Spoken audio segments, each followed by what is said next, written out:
Brother and sister, सबको जय मसीह की। हालेलुया। हाथ को ऊपर करके हालेलुया बोलिएगा। आमीन। शुभ रहे दिन आपका। आइए प्रार्थना करते हैं आज की डिवोशन के लिए। जीवित और पराक्रमी सर्वशक्तिमान परमेश्वर पिता, हम आपकी उपस्थिति में आते हैं। आपकी दया और आपकी कृपा के अनुसार आप अगुवाई कीजिए प्रभु। हम जानते हैं कि पिता आपका प्यार, पवित्र आत्मा की सामर्थ्य और संगति और यीशु मसीह का मन और तेरे वचन हमें जो बुद्धि और समझ प्रदान करता है, इसके लिए हम आभार दिल से धन्यवाद दें। आज इस डिवोशन को अभिषेक करके यीशु मसीह के नाम से मांगते हैं, आमीन। ओके, आज हम लोग जिस विषय में बात करेंगे और वो है अकेलापन, लॉनलीनेस। इंग्लिश में भी मैं ठीक से बोल नहीं पाता उच्चारण, पर आप समझ जाएंगे, अकेलापन। ओके, और इस विषय में हम बात करें। आज संसार में बहुत से ऐसे लोग हैं जो विधवाएं हैं। बहुत सारे लोगों की माँ बाप इस कोविड की महामारी में माँ बाप खत्म हो गए। कई सारे लोग अनाथ हुए हैं और बहुत सारे लोग आज संसार में दुख और कष्ट में अकेलेपन पे रहते हैं और उनका जीवन दुख भरा रहता है। ऐसे लोगों को भी परमेश्वर कृपा दृष्टि करता है और दया करता है। इसीलिए आज हम लोग इस विषय में थोड़ा बात करेंगे। परमेश्वर हर किसी को प्रेम करता है और ध्यान रखता है। हम लोग पहला पत्रस का 5:7 में देखते हैं। पहले तो कहते हैं कि अपनी सारी चिंता परमेश्वर को डाल दो क्योंकि वो तुम्हारा ध्यान रखता है। तो हर एक इंसान को ध्यान रखता। अगर आज हम परमेश्वर को जानते हैं तो हमारी सारी चिंता को हमें परमेश्वर में दे देना चाहिए। अगर आप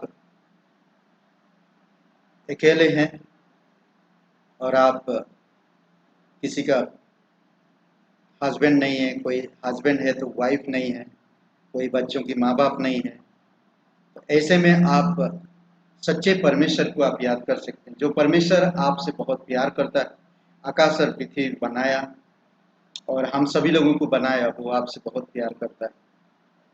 वो आपको नया करना चाहता है। वो आपको हर्ष का मुकुट पहनाना चाहता है। आपके जीवन में शांति लाना चाहता है। भजन संहिता 25:16 में कहता है कि हे यहोवा, मेरी ओर फिर कर मुझ पर अनुग्रह कर। परमेश्वर आप पर अनुग्रह करना चाहता है, पर क्या आप परमेश्वर के अनुग्रह को समझ पा रहे हैं? कई बार हमारी दुख, तकलीफ और परेशानियां, अकेलेपन, निंदाएं, बदनामी, ये सारी चीजें कई बार हम परमेश्वर को, ये सारी चीजें जब हमारे जीवन में आता है तो हम परमेश्वर से भी नफरत करने लगते हैं। बट ब्रदर एंड सिस्टर, मैं आपको एक बात बताना चाहता, परमेश्वर दुख में भी आपके साथ है, सुख में भी आपके साथ है, कठिन समय में भी आपके साथ और नॉर्मल समय में भी आपके साथ है। आपको पहचानना होगा, आपको जानना होगा, क्योंकि मैं कहता है कि हे यहोवा, मेरी और फिर कर मुझ पर अनुग्रह कर, क्योंकि मैं अकेला और दीन हूं। मैं दुखी हूं, मेरा कोई सहारा नहीं है, मुझे कोई छुड़ाने वाला नहीं है, मेरा कोई मदद करने वाला नहीं है। चारों तरफ से मैं घेरा हुआ, मेरी सीमाएं तोड़ नहीं पा रहा। परमेश्वर मेरी और फिर ये दुखी और टूटा हुआ दिल से और अपने जीवन को देख रहा कि वो अकेलेपन में पूरी तरह से टूट चुका है और वो प्रार्थना करता है परमेश्वर से। भजन संहिता 68:6 में कहता है कि परमेश्वर अनाथों का घर बसाता है और बंदियों को छुड़ाकर संपन्न करता है। कितना कितना अच्छा बात है। यहोवा परमेश्वर अनाथों का घर बसाता है। आप अगर अकेले में हो, अगर आप विधवा हो, आप परेशान मत हो। यीशु मसीह पर भरोसा रखो। यीशु मसीह इस धरती पर आया था। बहुत सारे विधवाएं, बहुत सारे भ्रमित लोगों को निराशा में पड़े हुए लोगों, आशाहीन लोगों, बीमारी में पड़े हुए लोगों प्रभु आश्वासन दिया और उनकी दुख तकलीफ को दूर किया और उन्हें शांति दिया।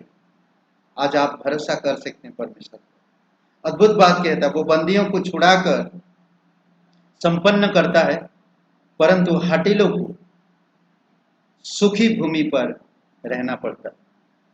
हठीले जो लोग होते हैं उनको परमेश्वर सहारा नहीं देता। अगर आप टूटे हैं, आप अकेलेपन महसूस करते हैं हमेशा, तो परमेश्वर आपसे प्यार करता है। परमेश्वर के करीब आइए, अपना हृदय उसको दीजिए।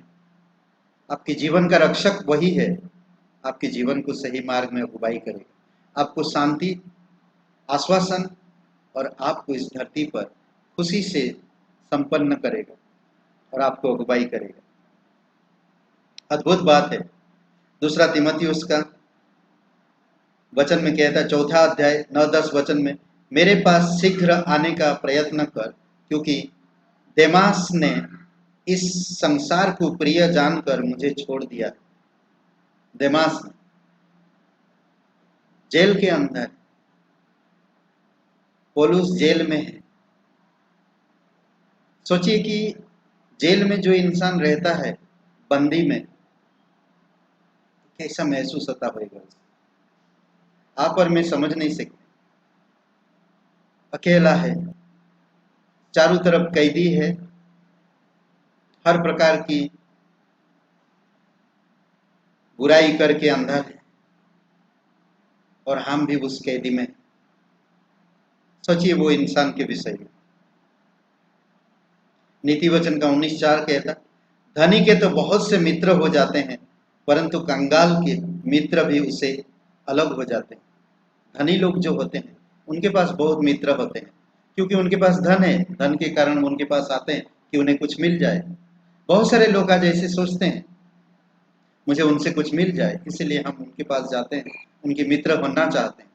परंतु कंगाल जिसके पास, कंगाल जो है उसके पास उसके मित्र भी छोड़ के चले जाते। कभी कभी कहते, अरे हमेशा तुम रोते रहते हो, तो लुखा है, कुछ नहीं रहता तुम्हारे पास, हमेशा तुम रोते रहते हो। उसके मित्र भी छोड़ जाते, ताने मारते हैं। पर आपका परमेश्वर आपसे प्यार करता है। दूसरा तीमुथियुस का 1:15 में कहता, तू जानता है कि एशिया वाले सब मुझसे फेर गए हैं, जिनमें फुगनियुस और हिरम्यूनिगेस है। बहुत सारे ऐसे लोग हैं जो फिर जाते हैं, आपसे मन फिरा, आपसे फिर जाते हैं, पलट के चले जाते हैं, जवाब देते हैं, उल्टा बोलते हैं। जिनको आप बहुत मदद किए, जिनको आप बढ़ाएं, जिनको आप सिखाएं, जिनको आप समझाएं, जिनको आप बहुत स्नेह किए, ऐसे लोग जब आपसे फिर जाते हैं, आप टूट जाते हैं। ऐसे समय में भी परमेश्वर आपको मदद करता है। हमें याद है, एक परिवार, पति खत्म हो गया, 4 बच्चे हैं, और एक त्योहार के दिन में पति खत्म हो गया और उन्होंने हमें मिला, प्रचार कर रहे थे, हम मिला हमें, और हम लोग उनके यीशु मसीह के बारे में बताएं, यीशु मसीह पर विश्वास किया। उनके घर में रोज लड़ाई होता था, 4 बच्चों को कैसे पालना, छोटे छोटे थे। उनकी बड़ी वाली बेटी, उसको जॉब पे जाना पड़ा, पढ़ाई छोड़कर दुकानों में काम करने लगा। वो परिवार बहुत दुखी था।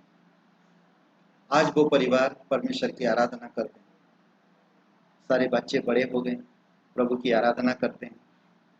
बड़ी वाली लड़की का अच्छा घर में शादी हो गया, अच्छा पति मिला जो उस घर को अलग महल पे लेकर गया, और सबके सब परमेश्वर पर भरोसा रखते। परमेश्वर ने उन पर कृपा किया, परमेश्वर के लिए उन्होंने द्वार खोला, दिल खोला, तो परमेश्वर पर विश्वास किया, तो परमेश्वर ने आशीष दिया। आज भी बहुत से लोग कुछ पाने की आस में रहते हैं। बहुत सारे लोग दुखी है। बहुत सारे लोग हमें कहते हैं कि पास्टर जी आपको बहुत पैसा मिलता होगा। नहीं, आप जिस प्रकार जॉब करते हैं हम भी उसी प्रकार जॉब करते हैं, हमें कोई पैसा नहीं मिलता। कौन है पैसा देने वाला? किसके पास आज मौका है, टाइम है जो आपको पैसा देगा? आज हर एक को पैसे की जरूरत है। आप मुझे बताइए कहां पर पैसा मिलता, मैं आऊंगा खुद पैसा लेने। यीशु मसीह पर विश्वास करने से पैसा नहीं मिलता है, आपकी मेहनत। अगर आप यीशु पर विश्वास करते हैं, अपना दिल देते हैं, प्रभु यीशु मसीह आपको सही मार्ग में अगुवाई करेगा, आपकी परिश्रम का फल भी देगा। बहुत सारे लोगों को मैंने देखा है, एक हमारे पास है परिवार थे, उनकी 5 लड़कियां हैं और उनकी पति खत्म हो गया। उनका एक बेटा है जो शराब पीकर उनको गालियां देता है, अपने बहनों को कभी नहीं ध्यान देता है। और किसी के द्वारा उन्होंने प्रभु यीशु मसीह पर विश्वास किया, कलीसिया आया और हम उनके घर जाने लगे। ये विधवा थे।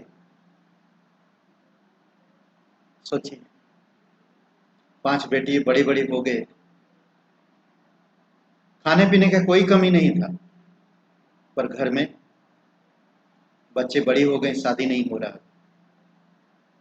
हम लोग प्रार्थना की, हम सब मिलकर प्रार्थना की और उनकी बड़ी बेटी का शादी हुआ। एक ही साल में 3 लड़कियों का शादी हुआ, 1-2 साल के अंदर। और वो औरत आज भी प्रभु पर भरोसा रखते हैं। आज उनकी 4 लड़कियों की शादी हो गई, आज बहुत खुश है। छोटी वाली लड़की अभी बाकी है। परमेश्वर में बहुत विश्वास है और विश्वास करते हैं। परमेश्वर लोगों की घर बसाता है। परमेश्वर आपको अकेला रहने नहीं देगा। आपकी दुख, आपकी तकलीफ को जानता है। वो आपसे प्यार करता है। वो आपके लिए तो स्वर्ग छोड़ के इस धरती पर आया ताकि आप उसको पहचाने और आप उसकी पीछे चले और परमेश्वर आपको आशीष दे। आमीन। आइए हम लोग प्रार्थना करते हैं। एक वचन मैं पढ़ता हूँ, 2 तीमुथियुस 4:16 में, मेरे पहले प्रतिवाद के समय किसी ने भी मेरे साथ नहीं दिया। मैं जो भी कर रहा था, जो भी शुरू से कर रहा था, मेरा कोई भी साथ नहीं दिया, वरन सब ने मुझे छोड़ दिया था। भला हो कि इसका उनको लेखा देना ना पड़े। शुरू से जिनको मैं सिखाया, अगुवाई किया, छोड़ दिया। जब कई बोलते हैं माता पिता बच्चों को बड़े करते हैं, जब बच्चे माता पिता को त्याग कर चले जाते हैं अपनी मर्जी से, तो माता पिता को बहुत तकलीफ होता है। बट परमेश्वर उन्हें आश्वासन देता है। आज अगर आप परमेश्वर में हो तो आप अकेले महसूस मत करो, परमेश्वर है आपके साथ। अगर आप विधवा हो, आपके पास जॉब नहीं है, आप परेशानी में हो, भरोसा रखो यीशु मसीह पर, विश्वास करो यीशु मसीह पर। वो आपसे प्यार करता, आपको आशीष देगा, आपको आश्वासन देगा, आपको उद्धार करेगा, आपको बंदिश से छुड़ाएगा, आपकी हालत को बदलेगा। आमीन। आइए प्रार्थना करते हैं। जीवित और पराक्रमी परमेश्वर, तो विधवा और अनाथों का घर बसाने वाला परमेश्वर, तो बंदियों कैदियों को छुड़ाने वाला परमेश्वर और उनको प्रसन्न करने वाला परमेश्वर, तेरी स्तुति महिमा करते हैं। अभिषेक करो पिता इस समय को, इस दिन को, इस संदेश को, और प्रत्येक भाई बहनों के दिन शुभ रहे और तेरी उपस्थिति में रहे। धन्यवाद देते यीशु नासरी के नाम से मांगते, आमीन। आमीन। सबको आशीष मिले। बहुत बहुत धन्यवाद। लाइक करिए, कमेंट करिए और शेयर करिए। आमीन। हालेलुया।